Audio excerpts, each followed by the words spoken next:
We are on a mission to save and revitalize independent pharmacy. On the Catalyst Pharmacy podcast, you'll get actionable business advice. Hear stories from industry leaders. And share a laugh or two with us. Fuel your passion for pharmacy. One conversation at a time. 4, 3, 2, 1. Ignition.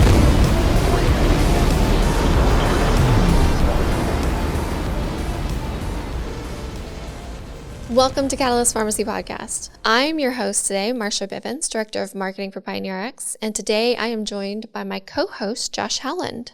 Hi, I'm Josh Howland, Senior Vice President of Clinical Strategy and Development at PioneerRx. Our guest today is Ann Pace, co-owner of Kavanaugh Pharmacy in Little Rock, Arkansas. So I've met you before. I don't know if you met me, if you remember. The thing that kind of stands out the most is April 2015, I think there was a store there that was our 1500th location. And we came up there and we went out to dinner with all of you guys and the store. And it was a big, I will never forget that steakhouse though, because they came by and they go, pick your weapon. And it was like a box of like multiple different steak knives.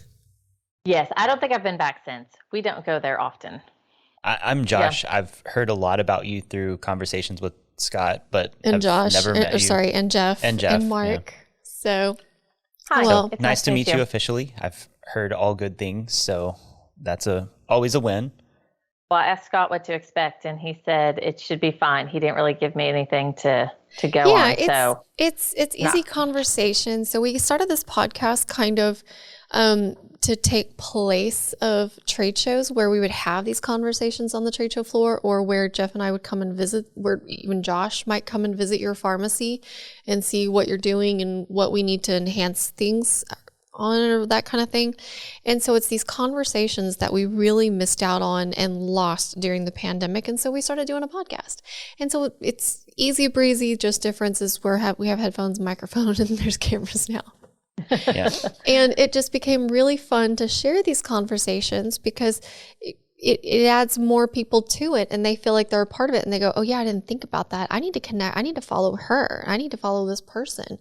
And so there is a little bit of, we humanize you and ask you questions about your family and your husband, which everybody has seen his episode, and we'll kind of reference that a little.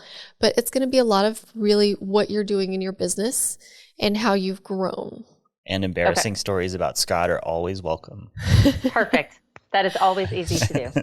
So I'm gonna apologize first off. You got the B team here today. Oh, because usually like I'm with Jeff and he like takes up 80% of the air, and he's with Mark. Yeah, I actually Mark and I were talking about that yesterday when we were walking out, and I was like, it's gonna be weird because normally like I'm your prototypical pharmacist, right? Like I listen and I'll throw in some stuff here and there, and I'm a purveyor of random facts. That's my specialty. Facts, like the beavers. Yeah. But like Mark's usually like the vivacious sales guy, so he's gonna he's throw out all kinds of stuff. Up here. And Jeff could talk in a brick wall into responding. So yeah. Right. Well, we'll see how this goes. I have to do most of the talk. Okay, so now it's even more pressure that I have to be like. Unless you want to talk about random facts, then we can. He's your guy. No, I'm not that. That's Scott. I'm not the random fact person. All right. I know a couple of small random facts. So, but I got nothing. What's the one random fact you have? I don't. Nothing. Have okay. I wasn't prepared. No, don't ask me that. Fair enough. So let's start off. Your husband is Scott Pace, who we've had on the podcast before, and we interviewed as a leader in the past when we were doing in-person interviews like that. So talk to me about your pharmacy and your partnership. Yeah. So can we reframe that and be like, Scott Pace is your husband and you're the star of the show? Yes. Right. No, I prefer that. And actually in the pharmacy, it's usually Scott is my husband and it's not the other way around. So I prefer that in the store. That's because everyone usually goes, they say, or friends or whatever, they're like, oh, well, Scott works there too. And I'm like, no, Scott doesn't work there. It is my pharmacy that he usually helps out on the back end. But yes, so we bought the pharmacy about 8.5 about almost 9 years ago. And to be completely honest, I had zero desire to ever own a pharmacy. That was not what I was going for. That was always Scott's dream. But it wasn't really what I was wanting to do. And so this pharmacy came about. I was teaching at the College of Pharmacy at UAMS at the time, enjoyed my job, loved my job. We had 2 small kids. And he just one day called me out of the blue and was like, hey, let's buy a pharmacy. And I was like, okay. He was like, and you should quit your job and you should go run the pharmacy. I was like, awesome, thanks. So, thought about it. But at the time, he was at the Arkansas Pharmacists Association. And so it didn't make sense for me to stay at the college and him to leave the Pharmacists Association because he could do so much more there for pharmacy in general than I could teaching the next generation of pharmacists, which is important. But in order to change practice and stuff, we needed him at the Pharmacists Association, which, 10 years later, we can see what impact he had there in doing that. Oh, absolutely. And so, yeah. So I left the college, and I remember walking into the store the first time, and I thought, oh my goodness, what have I gotten myself into? Certainly had a lot of growth potential, needed a lot to go. So, I mean, that's kind of where we started and how we started with of me walking in day one. I had been working in a retail pharmacy in 10 years. And so where do we go from here? And it was kind of scary. I mean, it was very scary for me. So quite the power couple of pharmacy is what I'm hearing and what I'm gathering from this. So how old are your children now? So the kids are 10 and 11. Cameron, our daughter's about to be 12. And so when we bought the store, they were like 4 and 5. And I mean, I remember one of the first weekends we were there. I think that when we completely remodeled the front end of the store and moved the shelves all around, the kids were there for basically until 7 o'clock Saturday night, all day Saturday, and then all day Sunday. And we had little some sort of ride-on cars around. They were just riding around the store. And I mean, I'm probably eating candy. I don't even know. I'm playing in dirt. So is that, we see kind of twofold of different types of people where they own a pharmacy and they fully expect that their children will be pharmacists and take it over at some point. And the other side of that where you're like, there's no chance that's happening. Do you think either of your kids are going to be a pharmacist? I think it's a little young to tell. I don't know. I mean, we can always go back in a decade and see where Cameron's at. She'll be in college in 10 years. Well, done with undergrad. She's the helper. So when we had, a year and a half ago when the COVID vaccine came out and we opened our vaccination center, Cameron was there literally every day she could be. And she was helping out. She was the one who wanted to help in any way possible. She had her babysitter drop her off at the vaccine center after school so she could help for a couple hours. So if either of them, I could see Cameron possibly one day, owning the pharmacy. Or going into nursing. Yes. At this point, Carter's going to be a professional football player, according to him. So yeah, my 4-year-old told me yesterday she was either going to be a doctor or a giraffe, and I'm hoping for a giraffe. Yeah. Well, I don't think professional football players going to go, but can't crush his dreams right now. Yeah. Yeah, it's good to have goals. So giraffe, encourage the giraffe. Yeah, I think giraffe. That's right. I wanted to be a bus driver when I was little. I wanted to open that door, and so. But they actually let me do that when I was in high school. And so, I met my goals. So I had to move on. The Forrest Gump movie. You reached your life dream at 17. The Forrest Gump movie. The bus driver that always opened the door. Yeah. And yeah. I thought that was cool to open that door. And so I thought, turns out now I own a pharmacy. Bus driver at a pharmacy. I mean, to be fair, yeah. I would like to drive a bus. I don't want to drive one for a living. I just want to drive a bus. I don't want to drive it with kids in it either because I would just worry too much about driving a big bus with screaming kids. I mean, and this is going to end up into the random zone, but you ever the yellow buses haven't changed in, I don't know, they're probably the exact same 50 years before I was riding on them, but they had no seat belts. right? Right. I think do they have seatbelts now? I don't know. But like when I was in school, they didn't have seatbelts. And so we'd always fight to see who could sit over the wheels and bounce the most. Yeah. And like that seems massively unsafe. But my son rides the bus home. I guess I should ask him if they're seatbelts. I haven't even quite thought about that. Well, now you will. Mom of the year. There we go. They make it home every day. I'm the one over here that goes, we've had enough hover parents that there's probably seatbelts in the bus now. So I'm thinking some other parent jumped in and took care of it. I don't have to think about it. Yeah, I like that. Someone else has hopefully taken care of that. That's my...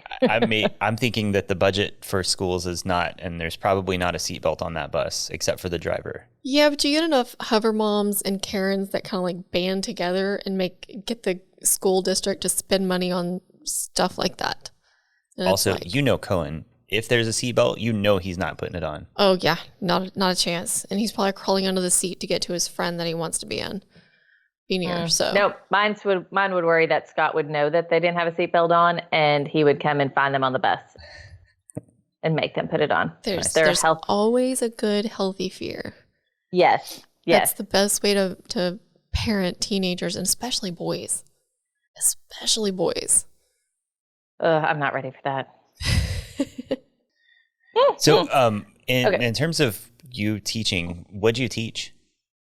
Yep. So I kind of coordinated the community fourth year rotations that the fourth year students had, and then I taught just kind of anything community pharmacy related. I coordinated the pharmacy management class for a while. I taught the over the counter, self-care class. Taught the vaccinations and, helped with counseling. So anything that was community related. It was always frustrating to me because to students, those are oftentimes the least important to them. And the therapeutics, that is all they focus on. But I think most of them realize once they get out of school that they should have paid a lot more attention in that, especially the self-care class. Because how many times a day I get asked questions about what should I use, what should I do for this over the counter, and it's not that therapeutic stuff. Right. Yeah, it's when you're listing off that thing, your list of things you taught, I was like, well, I guess none of those are relevant to what you do every day now. Right. Yeah. Nothing. Not one of those is community pharmacy related. Yeah. And it's so frustrating to try to get students to understand that there's more to it than the therapeutics prescription part, like that over the counter. I think I make a bigger difference in my patients' lives by being, competent in that, because the amount of stuff that I have either saved people doctor visits because it doesn't need it, or saved them long-term things because I sent them to the doctor, and being able to triage that, I think sets us apart from most other pharmacies, and especially chain pharmacies and things, because we take the time to do that. Right. I mean, even so, it's admittedly been a while since I've counted by fives and dispensed any drugs, but right out of school, I worked for Walgreens. And one of the things I was like, oh crap, I should have paid a lot more attention to was the OTC section, because that, like, every 5 minutes I would get somebody coming in up to the council window and saying, what do I need to do about X? I'm like, oh, I don't know. I learned more, and I worked in an area, it's an area called Howland Village, but it was like this really kind of suburban, affluent neighborhood where we used to joke that the uniform was like a Yukon and a Prada purse, right? Mm-hmm. And I don't, like, in that first, maybe, because, we graduate in May, so you get the summer and then you get first part of school. So by September, I was a full-on expert at head lice. And that was something that you didn't spend a lot of time. You learned how to treat it, but you didn't learn how to respond when somebody would walk up to your counter, drop a baggie full of hair, and say, "What's this?" Right? And so that's disgusting. Yeah, I got good with Lysol too. That's just minimal. I mean, the amount of times people have just like taken off part of their, like, what do I do about this? And I'm like, oh my goodness gracious. Yeah. I've dressed some man's wound for like 5 days because he couldn't do it and had fallen and, old skin. It ticks off of people's bodies. Oh yeah. You're a better human than me. I was like, don't ever come to my pharmacy again with a bag full of head lice.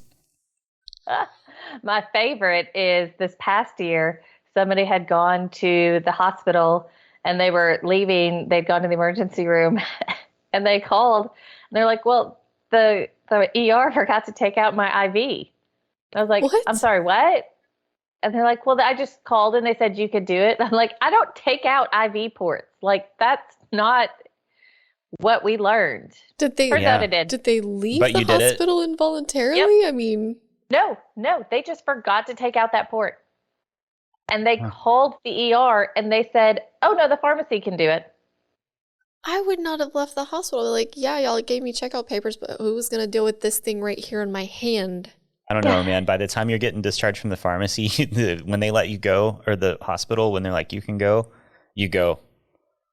Yeah, I think they were just ready to be done. But so they came in and I was like, well, watched enough medical drama shows. I guess I can probably figure this one out. Did you just go lawnmower with a cotton gauze? I just put some pressure and pulled it out. Huh. It worked. I assume it worked. I like that mentality. I've watched Grey's Anatomy like 100 times. I've totally got this. It was kind of that. I was like, is there a YouTube video on this? That was actually one of... So was there? No, I didn't have time for that. Oh. They were in the pharmacy. Yeah, I bet that would be kind of concerning. Hang on, before I do this, let me watch a YouTube video. Yeah. And what people don't know is I don't really like blood I can give shots. I can do that all day long. But when you get to veins and stuff, it is not my thing. And I don't, so I kind of almost threw up while I was doing it too. Oh, yep, I can imagine. Blood makes me a little squeamish. Yeah. So your other involvements, you were pretty active in the NCPA. Mm-hmm. Can you talk to us about that? Yeah. So before moving to Arkansas, actually, I used to work for NCPA. Right out of pharmacy school, I went to D.C. So I went to pharmacy school in Iowa and then moved to D.C. and worked for them for about 1.5 years, 2 years as their director of student affairs. And so it's kind of all of it kind of comes together, and it's an interesting pathway when you think about it, because I started with a national organization encouraging students and traveling around the country, encouraging students to own a pharmacy and giving them those resources and talking about those resources NCPA had to buy a pharmacy. Mm-hmm. Full well in my head, knowing I probably didn't ever want to own one. And so I was selling it pretty good. Little did you know. Selling it, but I was like, no, not for me. And then moved to Arkansas because Scott and I had met and we were going to get married. And so I moved to Arkansas and still was involved with NCPA here as the chapter advisor for the student chapter here. And so that kind of just seemed to fit naturally. And I certainly enjoyed that very much, being involved with NCPA doing that. And so, I mean, still trying to, I still stay involved with them, go to the meetings and things like that. And so it's always been part of my pharmacy career, being involved with that organization. So if you worked out at the DC office, then you worked with Lois. Oh, yes. Do you know when her birthday actually is? No. No? So what's your favorite Lois story? This is the new thing I'm asking, because everybody who's been involved in NCPA loves and misses Lois. Oh, she was amazing. I mean, she is an amazing person. And I don't know that there's one. She's a fireball. Oh, yes. I mean, and she's just, I wouldn't cross her because, good Lord, I don't even know. But she always, I just loved it because she would just always have these different things going, and just randomly, like one day, and she'd be like, oh, hey, I've got tickets to the Kennedy Center for this. Let's go. And I'm like, oh, it's 4:00. Okay, let's go. So she always moving around so quickly. She never staying still. Whenever I'd see her after I left and I'd see her at something, she'd give me a quick hug and then she'd be gone doing something else. So I said this on a previous podcast, actually, with Doug. When Lois finally officially did retire, and she goes, this is officially my last one, I'm not going to be back. She left me with a little parting gift story. And she said, oh, I love it because we had a new girl start last week before the our annual event. And I told her it was my birthday, so she'd take me out to lunch. And she goes, that's what I do to all the new people. I tell them it's my birthday. And I was like, Doug, does anybody actually know when her birthday is? So apparently she would always hit new people with, it's my birthday. She never did that to me. Oh, she you started got that lucky. scam after you then? Maybe. I don't know. No, I think she did that on Scott. Maybe she just liked me more than everybody else, and she didn't give me it's my birthday, buy me lunch kind of thing. Huh. No, you got to go to Kennedy Center for concerts. Yes. Oh, different things. Yeah, she loved it. She's amazing. Yeah, that's so funny. Oh, So I miss one her. thing I kind of picked up on, and maybe I'm crazy. So you went from school to NCPA to teaching. So the first time you actually worked regularly in a community pharmacy was after you bought one? No, I missed a step there. Okay. So Yeah. I was like, that's ballsy. So I worked in an independent pharmacy here in Little Rock, Dawn's Pharmacy, for a year when I moved here before I started teaching. Gotcha. Okay. So I had about a year of working. No, it was still, but it had been. Yeah, it's still pretty. I would not be comfortable going into a community pharmacy and dispensing regularly today. There would be some upskilling needed. No, Retraining. I was a little bit terrified, but I guess fake it till you make it sometimes, and just put a smile and trust that I'm relatively competent in it. And luckily, the store we bought was pretty slow, and the owner was there for a month after we purchased it. So it was a lot of, introducing, talking, getting to know people, and it wasn't a high stress environment to get started. So I quickly was comfortable with it, and then making it our own. And so now it's certainly a different store completely. Yeah. So was slow is the key word there. Was. Was. Yes. So lived in DC. What moved y'all back to Arkansas? So it's all very just complicated a little bit. So when I actually started working for NCPA before I graduated pharmacy school, because the person who was leaving the student affairs job was actually one of Scott's best friends, Tom Murray. And so I knew I was interested in this. So they actually hired me on in my final year of pharmacy school to be the student affairs person. And there was another person at the office that kind of helped. But I took my 2 off months that last year of school to go to DC and work. Plus I telecommuted for that whole 4th year. So in April of my graduation year, I moved to DC. Scott had actually just accepted a job in Little Rock back home, kind of come home because his dad was sick at the time, wanted to get home closer to family. Mm-hmm. So he moved to DC, or he moved to Little Rock. I moved to DC, and then I think we started dating actually after that too. And so we long distance dated for 9 months or so, and then it was a decision: are we going to live in DC or are we going to live in Arkansas? And so we decided Arkansas would be a good place to raise a family, all that. And so moved to Arkansas. Nice. So let's talk about the pandemic, because you've done some pretty amazing things during the pandemic. So let's talk about how it changed your pharmacy. So you started doing a vaccine clinic, and your daughter jumped up and started being a super helper there. So what all has the pandemic changed for you and your business? Oh, it has. I mean, had you asked 5 years ago where I'd be today, it's not really what I would have expected. Certainly the growth in the pharmacy has been amazing. And so it has just been amazing to be able to do all that. But I mean, starting basically about 2 years ago when COVID first hit, and, just trying to make it through every day of people being scared and not sure. And so just kind of, even just from day one, I feel like we started to be lots of people's resource. I see you yawning. Am I really that boring? No, I don't sit still this long. Like my desk is a standing desk, and I stand all day. And so when I sit down longer than 20 minutes, I'm like, gotta stand, gotta drink water, so I don't sit down this long. But no, they only have us set up where we can just like sit, because otherwise I'd be tapping my foot back and forth and standing. So no, not you. I feel like it's the I chair. never sit down. So I'm just like, I don't know what to do. No, so fun. No, it's the I like the call out and shaming though. It's a welcome thing around here. Oh, I'm sorry. No, it's absolutely welcome. It is absolutely. The last podcast I did with him. If you do something stupid, you will get called out for it here. Last podcast I did with him, he called me sexist. So you did say something sexist. So mildly, not true, not so true in your house, but. I mean, mildly is still there, right? Like, you can't be mildly racist. You either are or aren't. I didn't say racist. No, it was sexist. It's the same thing. Okay, so back to the pandemic. No, so we started just, getting packets of vitamin C and vitamin D, having all that stuff for everybody.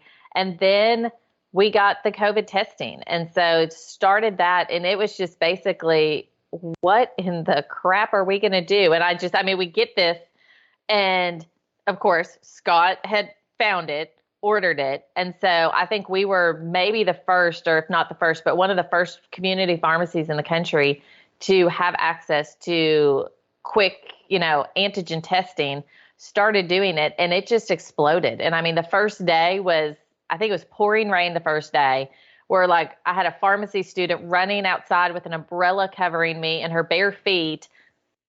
And it was just like, all right, here we go. Let's figure this out. So I'm going to potentially insult Arkansas, but why was your student running out in bare feet? Right. Because it was pouring rain. And rather than get her shoes soaking wet for the day. Totally makes sense. I would do the same thing. It made sense to take off shoes. Yeah. Come in, dry your feet off, and then put your warm, dry socks and shoes back on. Totally makes sense. Exactly. All right. Yeah. Fair. Yeah. So you can try. We don't run around barefoot and pregnant here. We just run around with COVID tests and no shoes on. And now we have 2 pairs of rain boots and raincoats. We've got all of our gear now, just in case it rains. So it was, I feel like since then, it has just been a tornado of what's next? What's next? It just keep going and going. And we haven't really stopped to breathe. And because then it was COVID testing, and then, the vaccine is coming out. And Scott had the foresight in September or August, before the vaccine came out, to buy an ultra cold deep freezer with just the, maybe. Yeah. Mm-hmm. I was like, you want to spend $5,000 for what? You can make really cold popsicles now. Well, we thought Dippin' Dots, if, ice cream of the future, for the last 20 years, ice cream of the future. Yeah. That's actually the ice cream I prefer. Strangely delicious. Yeah. I don't think I've ever had Dippin' Dots. Huh. So we'll have to get you some Dippin' Dots. Yeah. Go to a mall from middle America in 1980, Dippin' Dots everywhere. I think they still have them at our mall, but it always just weirds me out to have, I don't understand what it is, little pellets of ice cream? Yeah, so instead of you get a spoonful of ice cream and then you end up with a brain freeze, you can do a spoonful of these tiny little ice cream dots and no brain freeze. Yeah, basically you take the ice cream into small droplets and flash freeze them, which is why you need an ultra low cold freezer to keep them in that format. But for some reason, eating ice creams in pellet form is excellent. Yeah, it's very enjoyable. Highly recommended. Okay. Well, I may have to go to the mall. So funny story too. So we got this ultra cold and we didn't know, what we stuck some candy in it the first day to see how, I think I stuck a bottle of wine in it just to see. And then I was worried that the glass would shatter. So I took that out pretty quick. Oh no, you just take the cork out. And ice cream slushies, the best. But you got to put it in a Ziploc bag. And then there's the stuff you mix it with. And then you have an ice cream slushie, which is great pull time. Huh. Okay. Good to know. So once we're not storing vaccine, we'll have so many things to do with this random deep freezer that we have now. Frozen Reese cups are the best too. Oh, I do. But see, the problem is if they get them too hard when it's negative 70 degrees Celsius, it just becomes a rock. Yeah. Yeah, so we talked to another pharmacy who was going to be practical and sell it to a university for the research after COVID was over. So there's that too. Kind of disturbing. Well, that's what they typically used for. I know. Yeah, samples and stuff. Hopefully, I'm sure Scott will figure that one out. That's on his to-do list. I don't do that. He also, to help pay for it too, he did rent out space in our ultra cold to one of the hospitals who hadn't gotten an ultra cold. And so they rented out a layer of our ultra cold.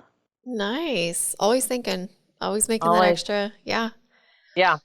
So, so we got that freezer and then we got the vaccine. And so then we were doing, crazy, opened our vaccine center, crazy amounts of vaccines. Which was an old art studio or? Yep. So it was an old art studio that a friend had bought. They own a bunch of dental practices. They had bought this building, a couple of buildings. And so it was just sitting there vacant. And we have been trying to figure out where we're going to do this because our pharmacy there was no space for it. Right. Our parking is not ideal. Mm-hmm. And so how are we going to do it? And so Scott just called him one day and was like, hey, could we rent it out?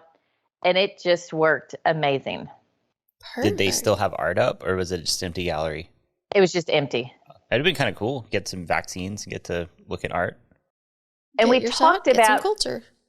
Probably like a few months in, we talked about we should have had, or when we started the kids or something, we should have had like kids have like art pages and stuff that people could put up things or, adults could write things or bring pictures or something so we could kind of have a display of everybody that we helped. We didn't quite, it was just really make it through the day at that point, not how can we be creative. So now that vaccines are kind of, I guess, ebbing at the moment until the fourth one comes out again, or I guess it's still out, but not as, it's still kind of older or immunocompromised for now. We'll see if it goes wide again. But how are you guys changing your workflow to adapt to constant stream of vaccines, but not the deluge of vaccines that we got with COVID? Yeah. And it's interesting. So since last week, when the FDA approved the fourth vaccine, the second booster for people over 50, we started picking back up again. I mean, we did 150 vaccines on Friday in the pharmacy. And Thursday, I think the same. So, but it's certainly a roller coaster of up and down. And so how do we then manage our staff and for having some of that, but then also our pharmacy has gotten busier just in a lot of people are, okay, so, you've done my vaccines. You did a great job and we trust you. So now we're going to transfer our prescriptions to you. And so usually I have pharmacy students. I always take a student on rotation from UAMS College of Pharmacy. And I really utilize them a lot to be able to do the vaccines and kind of help just manage that. So we had one start on April 1st and of course, booster shots doing all these. And so basically he walked in, I was like, okay, here's all the vaccine stuff. You stand here, go. He was waiting for somebody to yell April Fools, I bet. I know. Not kidding.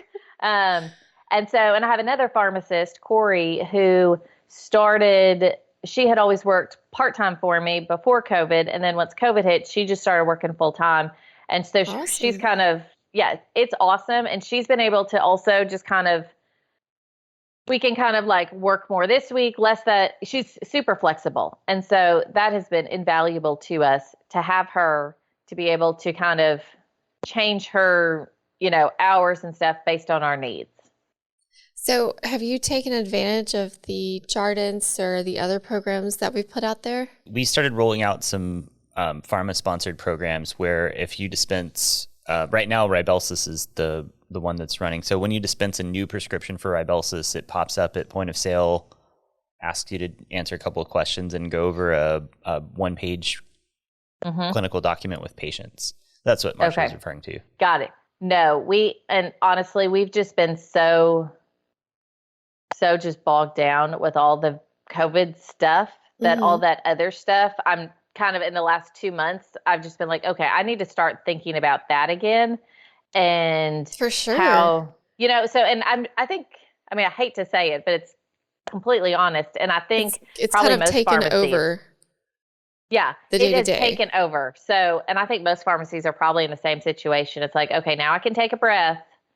What have I missed in the last year? I mean, we spent basically a whole weekend cleaning our inventory and doing a good solid inventory because that had become a disaster in the last 2 years.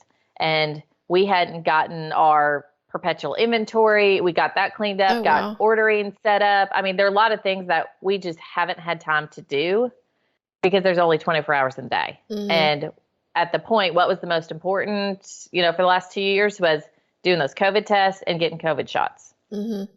Well, you should definitely look into the program because, I mean, Josh has been working with a couple of companies, and it's definitely a way to get you guys paid. Yep. And help y'all make more money and grow your business. So yeah, and the interesting thing about that, and it kind of ties into part of what pharmacies, especially pharmacies like yours that were successful in COVID and providing those vaccines, you've built this engine of credibility now, right? Like you've helped literally hundreds of people a day through, whether it was, they're scared or they're being forced to do it or whatever the reason, you guys were kind of that consistent factor. And these programs that we're rolling out are really built to kind of enhance persistence and adherence. And they're pretty minimal. And it's one of those wild, like, things that, we all learned in pharmacy school and you taught in pharmacy school, that if your pharmacist counsels your patient and teaches them how to use their medication appropriately and safely, surprise, surprise, they take it better, they take it longer, and they fill more prescriptions. It's one of those, no kidding comments, but it's a really simple way to do that. And, proving out that all this time that pharmacists have been saying we want to get paid for providing services, COVID and programs like that, when you show that they're successful, we can do more and more and more of them. And so, that's the impetus behind that, of getting more people excited about doing it instead of just saying, hey, I want to get paid for services, or complaining about DIR fees. Well, let's prove why we need to do those things first. Mm-hmm. Absolutely. Yeah. And I would say I'm hoping Scott or I are going to be able to attend Connect in June, because I know there's a lot of stuff that we've missed out on in just trying to survive. And so I'm excited now. And one thing COVID has been able to do for us we're a smaller store in grand scheme of, pharmacies, Mm-hmm. but we've certainly grown and we're hoping to continue to grow. And so I've been able to hire a fourth year student that's graduating to help work part-time at our store. So then hopefully that's going to give me more time to figure out, get reconnected on the business end Mm-hmm. of the pharmacy, because I think that's been a great way for us to manage our store and for our relationship for Scott and I, because he's very much on the business end, the technology end of the pharmacy. And I'm the everyday, people person at the pharmacy, and I'm the one interacting. And so, but I feel like I've kind of probably missed a lot of that, of, what Pioneer has to offer, what a lot of things, the different programs. We've made sure to keep up with our MTMs and our, CMRs through outcomes, since that has an effect on reimbursement and things. So we're making sure that those are always getting done. But all the other things, I've just been tired, Right. and it's like, you can only do so much in your brain. Yeah. And that's the hard part, right? You've done all this work, and you've basically given up a year of your life to do this one thing. And now you want to take a breath and back off, but you've also built this credibility with public health that pharmacies never had before. Right now, all the public health people are asking, how can we leverage pharmacy to do more immunizations, adult, measuring social determinants of health, all these things now that people are like, oh, pharmacy can do that. And it's real easy to say, all right, well, let's take a breath. We're not going to do anything but fill prescriptions for a couple months. But you have this huge opportunity again, and you're like, I don't know. I'm glad I'm not in your boat to have to figure out how to do that and figure out what thing to invest in. But it's sleep or growing your business. That. Yeah. Scott's in the background going, got an idea. I just bought a really big freezer. Yeah. And I just sold like a space in it. And I think that's why it's worked well for us so far. And, not everyone has that, but and some days it's exhausting because it literally never stops. And when I come home from the store, we've got games, we've got, I'm trying to manage the kids and the household too, and where everyone needs to be and who's driving where. And then making dinner, cleaning up, getting kids to bed, getting homework done. And then it's like 9:30 and I sit down, and then he starts talking about, oh, well, here's my next idea. And some days I literally just go, shut up. I'm leaving. I can't do it anymore. But he's just always thinking, always coming up with a new idea, which can be exhausting doing that all the time. So independent of what Scott wants to do, what do you want to do next? Well, our plan, right? So we're moving our pharmacy. This has been. That's right. The old bank. Yeah. Yep. So we bought, and this, I mean, it's all just been so amazing how it's all kind of worked out. But we have bought an old bank that is just right around the corner from the pharmacy. And we are hopefully about a month and a half from moving. And so I think they were painting yesterday, installing the elevated platform today. And so, I mean, on a short term, trying to get moved and then just kind of figure out what that is and how we, do our store and how we rework everything and set up a workflow in that pharmacy. So is this like an old bank or is this? Oh, well, it was a bank. It's like a 20-year-old building. It's not like it's a 100-year-old bank. Gotcha. Yeah. But it has a vault, right? It has a vault. So, and we've saved some safety deposit boxes. So I'm going to always know where my passport is now.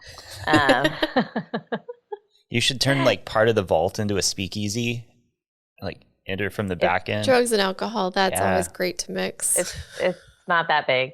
It'd be a COVID super spreader event if we had too many people in there. Then you can give them antivirals afterward.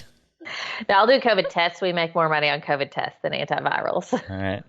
Test them first, get them COVID, then give them antivirals. You get 3 for 3. Perfect. And you can sell them an overpriced cocktail. But I mean, the challenge with it is the bank has a drive-through, and we haven't had a drive-through before. And so just figuring out how that workflow is going to be, I think, our next kind of challenge or just, adventure in doing that. And then what from there, I don't know. And I'm looking forward to possibly utilizing some of my other staff and getting some more staff so I don't have to be the 24/7 person at the pharmacy. Since we bought the store, I mean, we bought a struggling store. And so it was always in my head that I had to do all the work. I had to be there all the time because we had to save money and I couldn't afford to pay someone else because I needed to make sure we had all the money coming in so we could, pay our bills. And almost 9 years later, we have, I think, hopefully moved past that a little bit, but I'm just so ingrained that I need to be the one at the store all the time. It's super hard to just let go a little bit. And want to listen to one of Scott's amazing other ideas. I know. And then who knows? Well, he has another one right now. And I'm like, we need to move into this building before we come up with a new. Let's make it a lunch date where I can actually, this is more tolerable and I've got the energy to listen. Right. And get on the same brain wagon as you.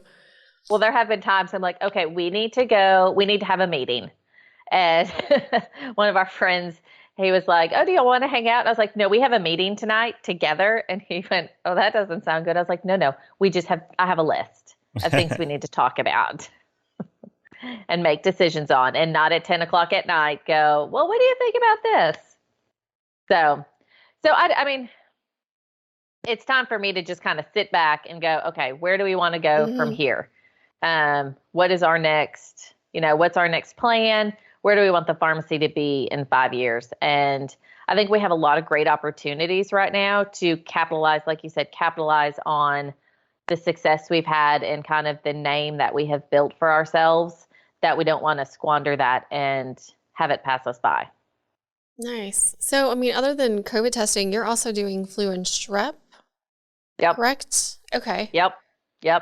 So we do flu, strep, and so last year during the legislative session, Arkansas passed a law allowing pharmacists to be able to write prescriptions after point of care testing for the flu and the strep.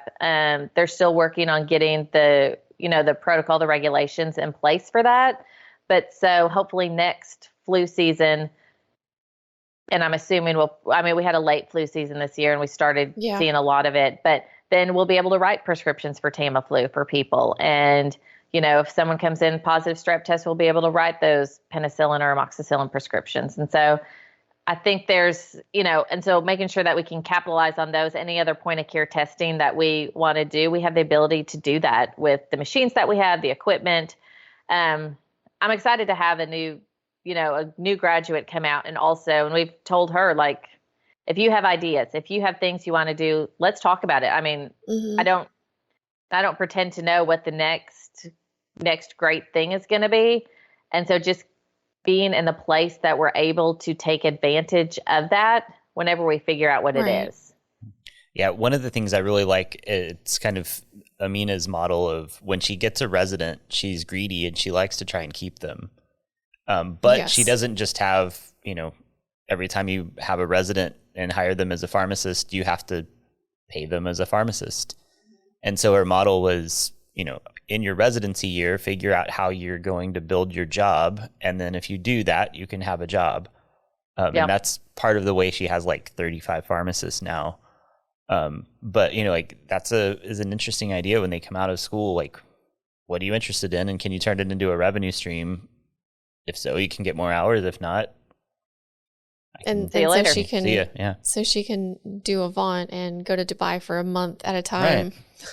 Right. Well, part of where pharmacists are not great in general is they're not trained to do anything in business in school, right? You go to do your undergrad degree and whatever that is, probably biology, chemistry, something like that.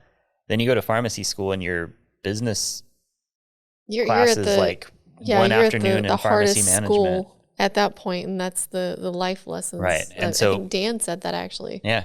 They have, the first time I learned about business at all was when I did my MBA. Like, coming out of pharmacy school and you get a chance to work, a place like that where they're like, you're like, hey, if you want to do it, let's build a business plan, and, you and Scott can kind of help frame that. That could be a really powerful experience for a new grad to learn how to do something and build a business or at least a revenue stream. Yeah. And it's, because I helped coordinate the management class at the College of Pharmacy. No one wanted to pay attention and and I think UMS does a good job that not all colleges of pharmacy have much of a management class. And so we tried, but students just didn't care because it was back to what they think is important at that point. Those are the ones that you look at and go, you're going to end up at Walgreens one day. Well, yeah. Not to knock that. Most of them will. Yeah.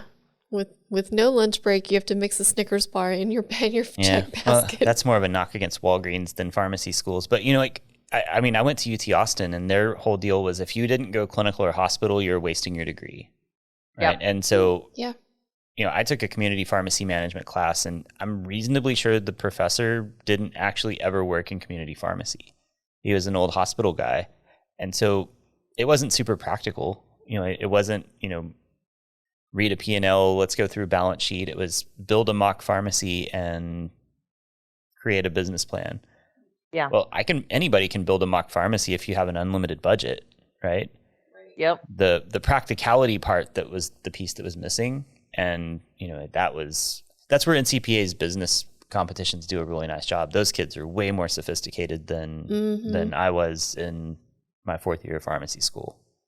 Well, and most of them learn it on their own or, from small group stuff, working with their advisors for those business plan competitions, because that is not what they're getting in pharmacy school. And, and I get it because the pharmacy schools can't put much else in the curriculum and what they're being required to teach because they need to get kids passing the NAPLEX. And that's the ultimate. There's no business stuff on the NAPLEX, but I fought that every day. It was, community pharmacy is still important, and 70% of our graduates were going to be going to a community pharmacy, whether you trained them for clinical or not. Like, you have to still train them to be successful, and whether they go work at a chain or an independent. Chains are going to be watching some metrics and making sure that if you're the manager of the store, hopefully you're, making ends meet. And if you're losing money, I don't know if that's still the same right now. I think it's just get your numbers and get your vaccines and, how many can you do in a day? But somebody's watching it. And hopefully most people have some desire to go past just being the, pharmacist. Staff pharmacist, yeah. Yeah, the reality is the people that are watching that at the big chains aren't pharmacists. And that's part of the problem. Yeah. Speaking of somebody who has an MBA, if you're only an MBA and you're looking at cash flow and that kind of stuff, you're going to make a policy like, hey, you have to fill a prescription in 15 minutes or less and do 300 vaccines a day and hurt people. Which is not possible. Right. Well, So it'll be once interesting you to see, though. get- Have you followed that the nurse recently who was not only lost her license for a medical mistake, but is probably going to go to jail now? Yeah. That should scare the crap out of every single practicing nurse, pharmacist, and doctor who's working in a corporation that has KPIs. Yeah. So it's interesting. Back, when was it? Probably in November, when a pharmacist at a chain, actually, I think it was a technician at a chain, gave a vaccine and gave the wrong vaccine to someone, whether it was, and I don't remember specifically if it was a full amount or a kid got an adult dose, or so it was wrong. And it was in the news. The person was unharmed. There was no life-threatening issue with it, but it was still wrong. And I was out of town actually, and I had one of the news reporters call me when I was in the grocery store in my hometown, and they were doing a story or talking about it of, well, technicians shouldn't be giving vaccines, and how did this happen? And I went, let's just stop for a second. And I was like, you're looking at this the wrong way, because pharmacies, I feel for that person, because we are under so much pressure right now.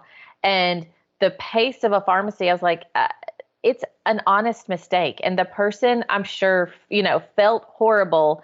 And this is why it happened, because all of the stuff around and all of the work environment is not supportive to make, to be able to be infallible. And people are human. And I was like, we don't need to, put this person as a villain, because it was an honest mistake and it can happen. And that was one story, but the reporter on that hadn't thought about it like that. And so I was able to change the narrative there of, That's amazing.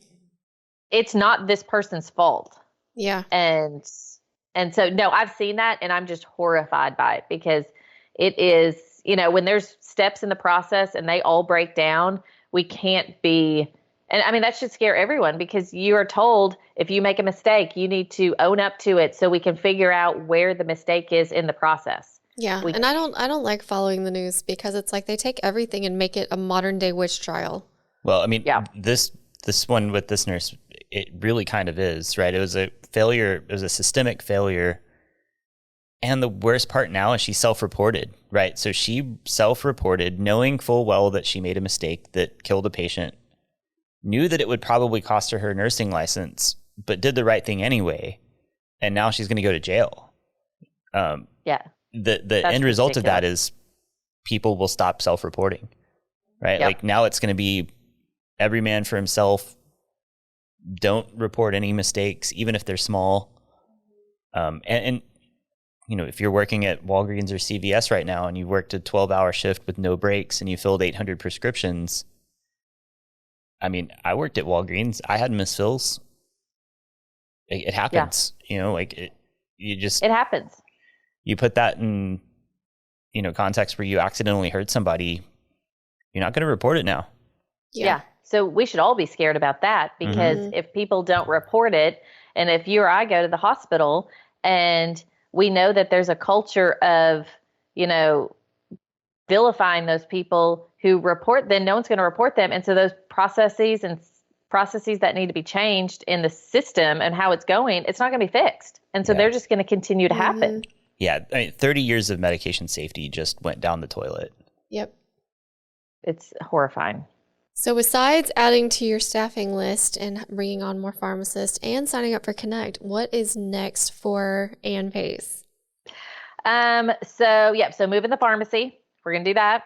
And then I'm hoping to take a vacation, working on that, and then just kind of seeing where, getting my family ready for summer. That's always an issue of kind of, what do we do? Getting everybody scheduled. Who's going where? Who's doing what camps? Yes. Yeah. Everybody has this or that. And then hopefully, gearing up for the next season of flu shots, and, because we like to go out to businesses, hoping to promote that. Just recently, for the last 5 years, I've known we need to do more social media presence. And every time I start, I do it for like 2 days, and then it's not my thing. I guess for one thing for myself is realizing what I can and what I cannot do. And I think probably most independent pharmacies and owners want to do everything, want to have control over everything that they do, because I can do there's not much I can't do if I put my mind to it, but where is my energy best placed? My social media account is not where my energy is best placed. Are you using RX Local? Yes, we have RX Local. So are you using the RX Local social media assistant that we send out weekly? Nope. Because there's your free social media pass right there. You don't have to think about it. You just have to do. Or give it to somebody else to just do. It sounds like a fourth-year pharmacy student job. Yep. Well, I have found a friend who I was having drinks with my friend a couple weeks ago, and I was like, do you know, I need somebody. So I have found a mom who's got 2 small kids, and she is now my social media person. And there we go. Fantastic. And I'm going to pass along the RX Local stuff to her so she can start doing that too. But my hands are off of it, and it's going fabulous. That's great. See, all things that are important happen over drinks. Yes. I think that was his attempt for you to encourage you to put the bar in the vault to the speakeasy. Well, now that you mention it. Well, next time you're in Little Rock, you can come and see the vault, and you'll realize why we don't it'll be a tiny little space because vaults aren't that big. Bob Lomanak's store used to be a bank, and his office originally was in a bank vault, and it was super tiny, super, super tiny. We talked about putting my office in the vault, but then you can't get Wi-Fi, the connectivity stuff in there. So no, now it's going to be storage, but we've built kind of a wall around it. Mm-hmm. So it'll have double doors so we can get into it, but then we'll have merchandise and it'll have things flat that wall don't require cell service or Wi-Fi. Yeah. So, I think when the last time I talked to Scott about the bank vault, he was doing like a barn door or recess door over the front of it or something, right? That's done. There is no barn door because the physics of moving stuff over when it's only have one that wasn't going to work. Yep. So now that's double wall doors. Space you have to assign to it. Yeah. So now it's double doors with slat wall on the double doors that will open with enough space for the vault door to open to 90 degrees so we can get in it. And I'm a big fan of slat wall. I just put a bunch of it in my garage and it's amazing. I don't own stock in slat wall yet, but I probably should. Well, I may need to get stock in Dippin' Dots if that is certainly the ice cream of the past future. Mm-hmm. The ice cream of the past future. I mean, I'm a little scared because our mall had a shooting last weekend on Saturday afternoon. So I think that's the only place. Yes, but I think that's the only place to get Dippin' Dots. So I'm not sure if I can go or not. I mean, statistically though, they won't have a shooting every weekend. That's true. Just that's true. I mean, you're safe at now. peak high safety moment, right? Yeah. Lightning doesn't strike the same place twice. Carter, my son, does love ice cream, and it is his favorite food. So it may be an outing to the Dippin' Dots this weekend.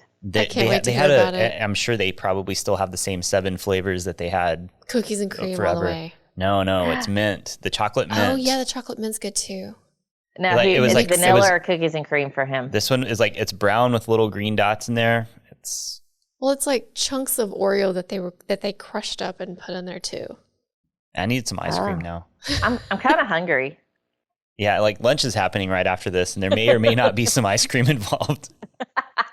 Well, lucky for you, you get to go do that. I get to go to the store and stand up and eat lunch. Well, thank you so much for joining us. We are at our 1 hour, but we really appreciate the time and sitting and talking with us and calling me out for yawning.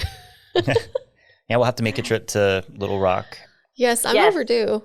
And I'm sure Jeff will, because Kyle's living there. Oh, he's in Fayetteville. Oh, that's right. It's not too far away. Yeah. Just a couple hours north. Y'all need to come. I was admittedly shocked at how much I liked Fayetteville.